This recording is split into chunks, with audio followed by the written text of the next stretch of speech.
playing a TBT. Oh, I forgot Snow switch races as well. ZZ. 그런데 이 선수가 방송 무대가 아닌 예선장에서가 하게 되면 또 플레이 잘합니다. 곧잘해요. 그렇죠. 예, 또 오늘 경기하는 상대와 최근 그 WCG 예선에서도 한번 만나서 멋진 승리 거둔 적이 있었거든요. 그렇죠. 장윤철 선수가 맞상대해서 예선에서 앉아 있습니다. That's awesome. KT의 영원한 에이스. 자, 이영호 선수입니다. 예, 뭐 정말 이제 NTX전에서 하루 2패를 And oh, it is the youngest of hoes. Ladies and gentlemen, Flash is coming out in set number 1. Snow versus Flash. To all you people who come to the chat are like, hey guys, is Flash gonna play today? Yes, he is. He's in the booth. And he is ready.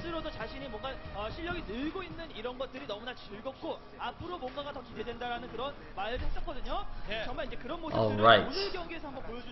So, Flash gonna show some TBT action. Now, the thing is, guys, hold on. Hold on. The last time, or the last 2 times Flash played TBT, okay, in the last match he played, can't remember who he was against, he played a TBT in the regular SC2 thing, or like the regular set, and he lost going 1 racks double expand, double command center, and then in the ace match he came out and played another TBT. Oh, I think it was against STX, because in the ace match he played against last, and then he did a 1 racks double CC again and died to like the exact same thing, which was like fast siege tanks. And not even that fast either. The first time he died was to like, you know, somewhat hidden proxy siege tanks, but the second time just completely standard siege tank push and he just died to it. So that was not good. That was in fact terrible. Apparently it was last in Classic, yes. So hopefully either Flash has refined his build to be able to deal with the siege tanks, or he's not going to 1-rex double expand. Having said that, I do vaguely remember in the WCS matches this week that some Terran went 1-rex double expand in TBT. Because I specifically remember like Wolf and Caldor being like, oh, that's kind of interesting, and like not actually knowing that Flash has been doing this. Which is quite amusing. I was like, oh my god, he's doing the Flash build, that is terrible. And Wolf and Caldor were like, oh, that's interesting, he just went 1-rex double expand. Yeah. Anyway, obviously I'm not blaming them or anything. They're already spending a lot of time on casting their own leagues. Don't expect them to follow Pro League as well.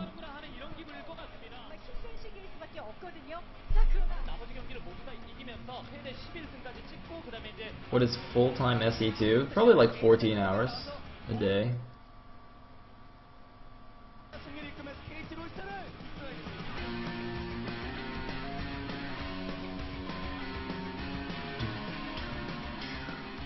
Alright, going into the game.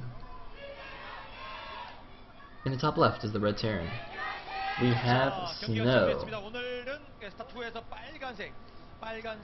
And in the bottom right, as the blue Terran, we have KT Bolster's Flash.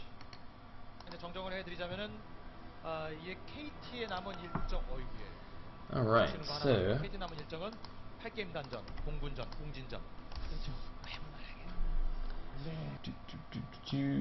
wonk. Alright. Looks like first SCB rallied over to the ramp here. Gonna make a wall off of Flash. Oh my god, look at that wall. It's so Gosu, Flash, you're so good. Sorry, my inner Artosis just came out. Anyway, we're not gonna have a wall here from Snow though. Spilling a depot behind his minerals.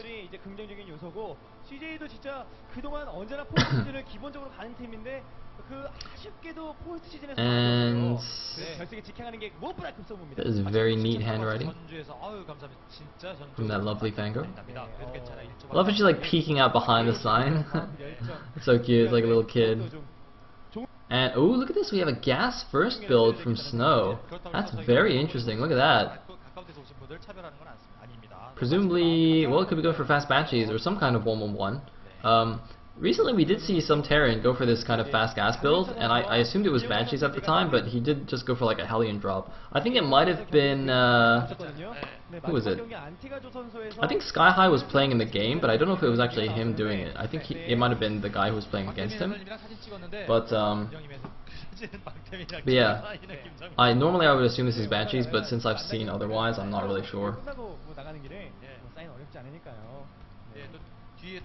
And Flash is just completing his wall now, going out with an SCV scout just to see what's going on. Whereas Snow is getting his own SCV in here, but since the wall is up, it's not gonna get in. And we're gonna lag a little bit. Doesn't seem too bad just yet, but I'll switch streams if it becomes an issue. As usual, we stay on the HD stream until things explode, and then we go to the lovely, lovely esports TV stream in glorious 360p. So, the SPL Flash does get in here, so we see the gas already down, but he doesn't quite know how early it was taken. And we do see the factory there, planted by the barracks. And just a 1-Rax expand from Flash. Hopefully not a 1-Rax double expand, especially considering he has already scouted this this fast tech play from his opponent. And there is our death, but no, I'm going to keep going, I'm going to try and keep going. We're not missing anything, I don't think. Seeing a reactor. I think we saw that already. Yeah, okay, it's fine. So it is actually going to be reacted Hellions here, and a Hellion drop from Snow. As I said, guys, it's not Banshees. You see, they faked out everybody. I'm like looking at the chat, everyone's like, oh yeah, it's totally Banshees, it's totally reprinted Banshees. But once again, just like that other random game on Entombed, it is actually the ultra fast gas into Hellion drop build from Snow. I'm still not sure exactly how this resource balance works, but well, there you go. And Flash, look, he does get his SCV and he sees the reacted Hellions, so he's got to know what's coming now. He's got to know what this is. And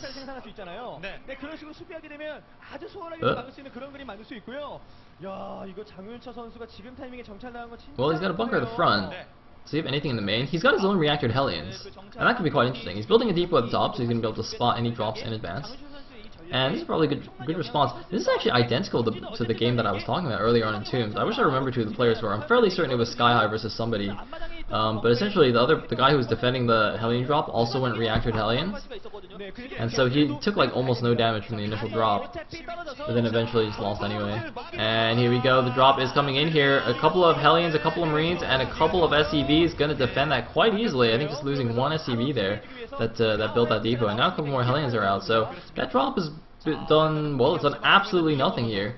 And we are seeing the command center follow-up, as well as a Raven now from that starport. Very interesting choice, but it looks like he still hasn't rallied really far out, so I hope he fixes his rally point and doesn't have his Raven just like fly over to the enemy base willy-nilly. That's a very interesting choice. And I'm fairly certain this was the follow-up as well. Is this some kind of magic? What build is this? Because if this is the second time I've seen it, somebody's got to have done this build in a GSL game or something, and the Kespa players are just copying it because they thought it looked cool. That's what. Like every time I see a funny build in these Pro League matches, I just assume that's what happened. It's like some GSL player did it once, and because the Kespa guys, they only watch a few, they probably haven't watched that many games. They're just like, oh, that looks pretty cool. Let me just try doing that. And just do it like 500 times until they know the build exactly, and then they come use it in Pro League. Anyway, oh, Viking's gonna spot that medevac now. Maybe? No, it's not quite far enough up, is it? I'm trying to judge from the minimap. I don't think it's actually seen it. Yeah, the medevac's a little bit too far up. Okay, but the Viking will prevent it from going in anymore. Meanwhile, we do see an additional factory here on that tech lab. Going to be able to pump out some T-Shanks. And are we going to see mech from both players? Because that's what we saw in that Entombed game. And both players now with a Banshee, with a bunch of Hellions. I do think we are seeing mech play from both players. This is really, really cool. It's looking like Kespa guys seem to be favoring mech style over just the standard Marine tank that we see from the GSL players. That's very exciting. Kind of bringing it back to the Brood War style TVT. As we saw earlier today, that crazy positional game, positional chess game that you have. And looks like that medevac is trying as hard as it can to escape. The Hellions actually just staying underneath to not let the units drop out. And he's gonna get a shot off. He's trying to do the moving shot, and I think he'll get it. Boom. Bye-bye, medevac. Snow not too happy about that. But that's okay. Not the end of the world. Although, you know, Flash, I mean, he's in a very good position because he did go for the 1-rax expand compared to the 1-1-1 opening of Snow. So his expansion, was a lot earlier. And having taken no damage from that drop, his economy is in really good shape. And you can just tell from the supplies. Flash is up at 98 supply against the 84 supply of his opponent. And he's just, getting all his infrastructure up, getting Blue Flame now for his Hellions. Both players getting Blue Flame for their Hellions, and also just getting those siege tanks out that you need as the core of your mech force. Nice little Hellion concave here at the top of the ramp, can prevent any stop any big attack from help stop any big attack from Flash. Flash meanwhile looks like he's breaking down the rocks to his third, gonna think about taking that third base. I'm quite happy that he didn't do some silly, overly greedy build this time. He's playing it safe, and as we can see, it's working out for him. I mean, this is the thing, I don't know why Flash has been using so many greedy builds in his StarCraft 2 games, because he's a pretty solid player. Even though, and even in SC2, he's a pretty solid player, so I'm not really sure why he needs to be taking so many risks. In the meanwhile, Vikings being pumped out double time here for what's-his-face, for Snow, whereas Flash just has the Tech Lab on his starboard, so he's actually not able to pump out the Vikings quite as quickly. And look at that, no armor yet either, so he can't get the Thor to help out. So it's going to be a pretty big air advantage soon for Snow, or there already is. It's 8 Vikings to 4 now in Snow's favor, as you can see. Both players having that one Raven for the point defense trim.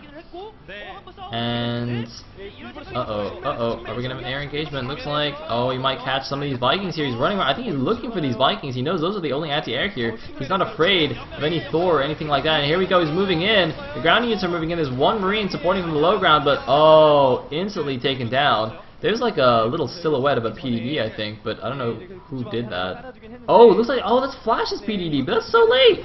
Why is that even there? Wait. When did he even launch that? Because it looks like it got dropped after the engagement was already over, like after he lost his Vikings. So Snow doing a good job there, but it looks like, oh man, we're going to have a big engagement here on the ground. The Vikings all going to land to help out, and Snow looks like he is going to take this with a vastly superior siege tank count, as well as the Vikings, oh my god, completely crushing Flash, even using an auto turret there. The Hellions going to go trap that last siege tank. And now Flash is in a world of pain. He's down to 100 supply against the 116 supply of Snow. Snow is just rolling down here. Flash has taken a third base, but I don't know if he can hold it. He does have siege mode now. He's sieging up. He's trying to get a good position, but those Vikings can probably just land on those siege tanks yet again here. What is he going to do? How can he hold his attack? He's macroed up a little bit more. He's even out the supply a little bit, but he's definitely on the back foot now, on the defensive. Snow, meanwhile, while the stack is going on, is taking his third base. Looks like Flash has lifted that starboard, not even going to bother with the taking air superiority anymore, just going to use Thors as his anti-air. And here we go, the siege tanks all sieging up, but the Thors doing massive damage. It looks like Flash is going to be able to clean this up, and a bit of a mistake from Snow, overstepping. Just being over-aggressive with his army, losing a lot of siege tanks there at the end unnecessarily. The Thors just demolishing them, of course. And Snow will get pushed back, and the thing is, now once again the tides have turned in Flash's favor, having defended the attack. His third base is already up and running, whereas Snow's is not even finished building yet. So once again, Flash just taking the economic lead while defending the attack. And that's all you really gotta do. It's also got a nice infrastructure advantage as well. That's what's going on here. It's 3 factories, I think it's 5. Was that 5 factories of Flash? Either way, he's in pretty good shape. These Hellions, though, they might run by. The tanks are nearby, but they're not quite covering it. Flash, I think he saw it coming, but he isn't able to intercept the Hellions. They do have Blue Flame. They're going to be able to kill a lot of SCVs here. Oh, man, the SCVs are lining up. Oh, no. Looks like doesn't kill too many, but 16 workers killed overall. I think a few of the SCVs were lost earlier on, though, when Flash was defending the attack. He did pull a few SCVs to close with the siege tanks. So that's actually a pretty big hit to Flash's economy. Hopefully they can show the unit tab in a second just to see exactly how many workers both players have. But Flash, I mean, still has a 30 plus supply lead, and is now doing a counter Hellion harass of his own. And actually, the SCVs are already lined up. Snow has no units in position here. There are the Hellions. All the SCVs are going to stack here as they transfer. Oh, SCV, where's the split? Split your SCVs, bro. Split them up. Alright, looks like, once again, not super duper effective, but does kill a handful of SCVs. And just furthering the supply lead now for Flash. Flash now at 153 against the 109 supply of Snow, just pulling further and further ahead here. Just compounding his economic advantage into the macro advantage, and oh my god, there's the scan as well for Flash to make sure there's no units to intercept. He's going to roast a whole bunch of mules as well as these SCVs here. Oh no, man, Snow just dropped like 6 mules on this base. He's going to lose all of them at once. There's the army of his moving towards the 4th base, but there's no base there. He scans, he sees all the units in position. I don't think he can go in, and oh my god, the Hellions actually run into the natural as well. Flash's Hellion harass is doing so much more than Snow's. Look at that, 27, 28, 29 workers killed now by Flash's Hellions. Wow, very, very nice move. And Snow is in big, big trouble. He's in full retreat with his army now. And those Thors just trundling along. Man, Thor's walking along just always makes me giggle a little bit inside. They just look so silly. Anyway, Flash now pushing up towards the watchtower. There's the big siege up, and boom. Snow unsieging and pulling back once again. Wants to find a better position to engage here. Wants to just defend his 3rd base. But Flash, look at this. Flash, look at the minimap. Flash is double expanding. He's taking the left and right expos. He's taking a 4th and 5th base while being up about 70 something supply, 80 supply now. Looks like that. Wow, the 2 Thors actually get taken down by those siege tanks, but Flash with a solid core of tanks of his own. He's actually got almost pure siege tanks here. He's been using his Hellions mainly to harass, and he's trying to run them by again. He will kind of get past. Can he get more SCVs? He is going to get a few more SCVs this time, and ooh, nicely roasted. I do like my SCVs medium rare. And look at that, wow, 39 workers for Snow against 77 for Flash. That's a pretty big economic deficit now for Snow. And Flash is pretty soon going to get out of control with those 2 extra bases as well. 5 bases against 3, which aren't even saturated. So it's not going to be good. And now Flash kind of has a semi-contain here at the front as well. Some units can still sneak out the 4th base there on the right side, but otherwise Snow is well contained. And oh, look at this, some starports now being added by Flash. Very interesting. Adding on a reactor to that starport. I wonder what he's going for. Maybe he's now going for the air control here. Going to get some Vikings from that reactor starport, and then just get some Banshees and Ravens from the other 2 starports. Either way, Snow is pretty dead already, but he's going to hang on in the game a little bit. I mean, if Flash takes this game, then KT will be 1 game away from a win here in this series. And that would actually be really funny, because right now CJ is I believe they're number 1 in the rankings, actually. Yeah, they're number 1 in the rankings, and KT is actually 7th. KT actually dropped below SK Telecom, SKT1. So the first ranked team is about to lose, or not about to lose, but has a high possibility of losing to the 7th ranked team today. So, I mean, Snow's just sieging up at his base, but Flash is now maxed and he's at 120 supply. Flash is on 5 bases, he's on 3 bases. And he is not Flash, and Flash is Flash. So, essentially, Flash has every advantage right now. And as I said, we do have Ravens and Banshees coming out from those Tech Lab starports, while Vikings come out from the Reaction 1, so gonna go for that Sky Terran transition. And no continued Viking production, looks like. Oh, actually, it looks like he made 5, but is not making too many more here. Of course, he's probably having a little bit of difficulty deciding how he wants to balance his resources, considering his economy is so shot. He can't really afford to just non-stop produce Vikings out of that starport. And nice little SCV split by Flash. There's a couple here, but not the end of the world. He didn't have that many there in the first place, though. Wait, why is he leaving that one there? Alright, there we go. Oh, it looks like there was a ground attack at the front, so he thought he'd have to pull his Hellions back, but no, it looks like they're actually just moving around the side, and oh man, these tanks of Snow actually looks like they're going to get trapped here. Thor's moving in, These tanks get taken down, and GG instantly from Snow. Not even going to wait for Flash to get out his Banshees and Ravens. GGing out, and that puts KT Rolster one game away from taking the series. They're now up 1-0 in the StarCraft 2 best of 3. CJ is going to have to win 3 in a row to take the series.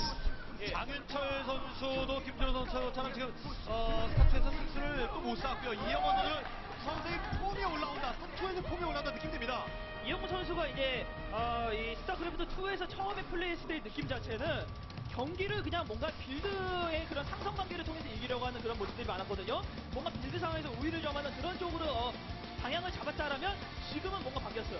경기를 안전하게 풀어나가면서 상대방이 어떤 체제로 운영을 하는지 보고 맞춰가는 장기전으로 어떻게든 끌고 가면 내가 이길 수 있다. 뭔가 이런 느낌으로 경기를 풀어나가는 모습이 바뀌었습니다. 네.